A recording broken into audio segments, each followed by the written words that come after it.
Aku was born with a strange mark on her forehead. People in the village have believed she was the reincarnation of a powerful ancestor.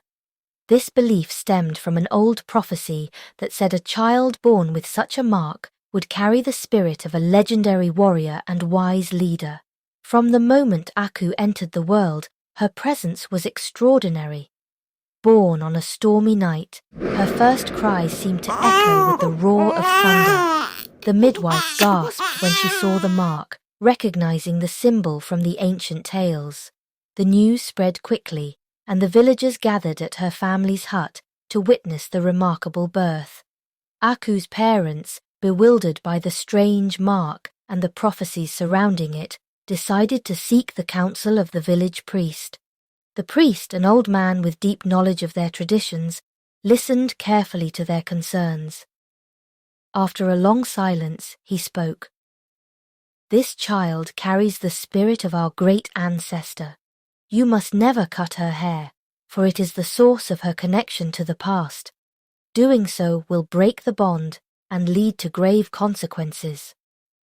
As a little girl, Aku stood out. She had bright, curious eyes that seemed to see beyond the present, and her hair, dark, framed her face like a crown. She was small for her age, but her demeanor carried a weight of wisdom far beyond her years. Despite her being young, there was an unspoken authority about her that commanded respect. From an early age, Aku displayed unusual talents. She had an ability to understand and soothe animals, often calming agitated livestock with a mere touch. She also had a remarkable memory for the village's history and traditions, recounting stories with details that astonished the elders. It was as if she had lived those tales herself. However, as Aku grew, her parents sometimes doubted the priest's words. They faced ridicule from some villagers who saw their daughter's untamed hair as a sign of neglect. One fateful day, Aku's father, frustrated by the whispers and wanting to prove his daughter was just like any other child, decided to cut her hair while her mother reluctantly agreed. That night, after her hair was cut, something strange happened. Aku, usually vibrant and full of life, seemed distant and weak. Her bright eyes lost their sparkle, and she fell into a deep sleep from which she did not wake. The next morning, Aku was gone. Her parents searched frantically, calling her name, but there was no trace of her.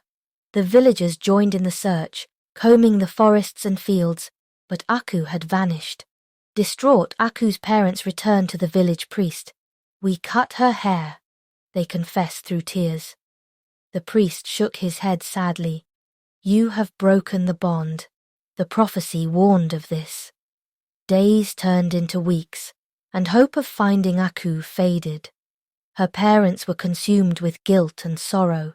They realized the gravity of their mistake too late. The villagers never forgot Aku, the girl with the crescent moon mark, and the lesson learned from her disappearance.